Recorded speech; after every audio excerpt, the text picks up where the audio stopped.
السلام عليكم ورحمة الله وبركاته. ازيكم حبايبي؟ عاملين ايه؟ يا رب تكونوا بخير. معاكم شيماء ابو بكر من مطبخ زمزم وبلال. آه النهارده ان شاء الله هنعمل العيش اللي هو الفلاحي الباباكين دوت. بطريقة سهلة خالص ومقادير سهلة، مفيش اسهل منها يعني. معانا هنا هتحطي نص كيلو دقيق. انت لو عايزة تزودي المقادير طبعا هتضاعفيها. تمام. انا عملت هنا بنص كيلو دقيق بس. حطيت نص كيلو دقيق ومعلقه سكر ونص معلقه ملح وكيس خميره زي ما شفتوا، وحطيت كمان معلقتين زيت. تمام. وبس. وهستخدم نص كوبايه لبن وميه دافيه للعجن. طبعا كوبايه الميه دي مش هتحطيها كلها مره واحده، هتحطيها ايه، تدريجي يعني. تمام. زي انا حطيت هنا نصها وعجنتها، هي خدت الكوبايه كلها يعني. تمام. ما زودتش بقى، هي نص كوبايه اللبن وكوبايه الميه الدافيه. تمام. بتسيبيها بقى ايه، من ساعة، من نص ساعة لساعة لغاية لما تخمر، على حسب بقى عشان الجو ساقع. بتحطيها في مكان دافي وبتغطيها. ممكن تغطيها بالمفرش السيليكون ده، هتخمر على طول. تمام. بس هنا بقى ايه، حطيناها وطبعا زي ما شفتوها كده ما شاء الله خمرت. هتعمليها بقى دواير كده وكور. تمام. وهتركنيها وهتغطيها عشان العجينة ما تنشفش من على الوش يعني، وتعمل طبقة كده مش حلو. بس لو وصلتوا بقى للفيديو هنا يا بنات، ما تنسوش تحطوا اللايك عشان انتوا بتنسوا تحطوا اللايك.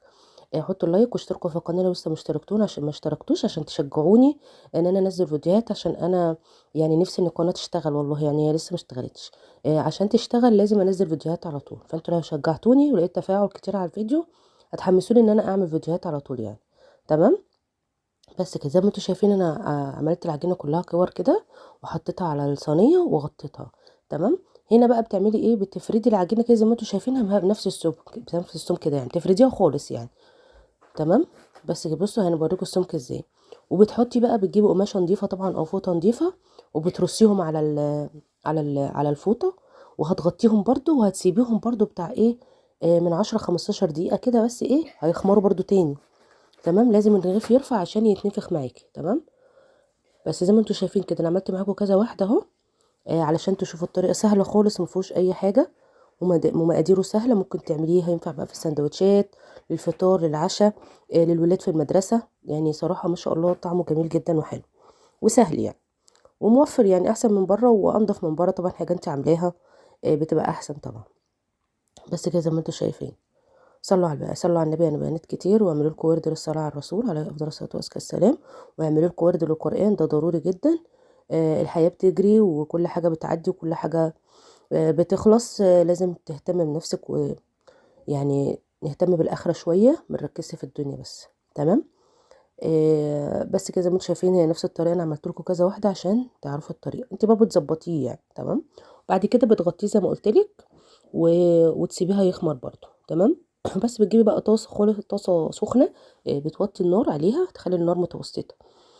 بتخلي النار متوسطه، ما تخليش النار عاليه عشان ينفع ان هو ايه، يعلى معاكي. تمام. هنا بوريهولكوا اهو، حطيته رصيته كده على فوطه نضيفه او قماشه نضيفه عندك، اي حاجه بقى فاهماني، وتغطوه برضو كده. هتحطي نصها وهتغطي بنصها على المفرش او البتاع. انا هنا غلطت بقى، انا هنا غلطت في الصينيه ديت. المفروض كنت احطه على قماشه، احط تحتيه قماشه عشان ما يلزقش.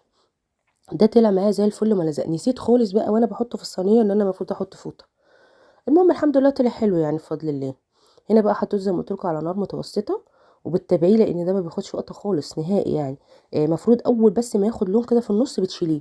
انا سبته شويه يعني، بس يعني شويه بسيطه عن كده، يعني شويه بسيطه خالص عن كده، وبتشيليه او بتقلبيه الناحيه التانية لغايه لما تلاقيه اتنفخ معاكي. بصوا اتنفخ معايا ازاي. انا طبعا مجريه مسرعه، بس يعني هو سخن طبعا، بس عادي يعني.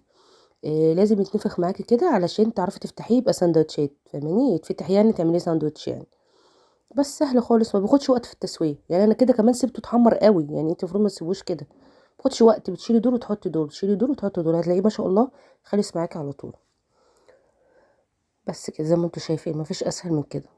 شلت دول وهحط غيرهم بس كده، وانا كده سبته يعني، انا كده طولت في تسويته. هو المفروض بس ياخد لون بسيط، ياخد لون بسيط خالص. شفتوا اتنفخ ازاي؟ طبعا انا كنت مزقططه بقى في المطبخ ان هو اتنفخ معايا كده. انا اول مره اعمله الصراحه، مش هكدب عليكم. عملته قبل كده ما ظبطش معايا، ما اتنفخش يعني. بس اكيد كان في خطوات غلط، انا ما عملت يعني، عملتها غلط. زي ما قلت لكم، اهم حاجه تحطوه على قماشه او فوطه نضيفه وتغطوه. لازم يخمر علشان يتنفخ كده. لو ما حطيتهوش وما خمرش معاكم مش هيتنفخ معاكم. تمام. ولو حطيتيه على من غير قماشه هيلزق في الصينيه او في الحاجه اللي انت حطاها عليه وهيبوظ منك. تمام. لكن لو حطيتيه على الفوطه هيطلع معاك. انا كده زي ما قلت لكم زودت في التسويه. انتوا المفروض اول ما ياخد لون بسيط، بس لون كده بس بسيط يستوي، خلاص بتطلعيه زي اللون ده كده، خلاص هو كده بقى استوى. بس كده تمام. هو كان ما شاء الله الكميه ما خدتش اهو، بصوا زي اللون ده كده، المفروض خلاص هو اللي في ايدي ده خلاص هو كده استوى. بصوا تمام كده ما شاء الله، اللهم بارك، كان طعمه جميل جدا وحلو. وبس زي ما انت قلت لكم لازم تحطيه على فوطه عشان تعرفي تطلعيه، عشان يبقى ايه، يتنفخ معاكي. متنسوش اللايك يا بنات، عشان ده يعني انتوا كده بتشجعوني باللايك، علشان زي ما قلت لكم القناه تكبر يعني وتشتغل. بس كده. يا رب يكون الفيديو عجبكم و... واعملوه جربوه وقولوا لي ايه رايكم. ما خدش مني وقت خالص، يعني هي بس وقت التخمير اللي بتقعد فيها العجينه تختمر، لكن هو 10 دقايق زي ما قلت لكم. بيقعد تاني عشان يختمر وهو مستوي، ما بياخدش وقت، والتسويه وانت واقفه ما بتاخدش حاجه. بس يا جماعه ده الفيديو بتاعي، يا رب يعجبكم. السلام عليكم ورحمه الله.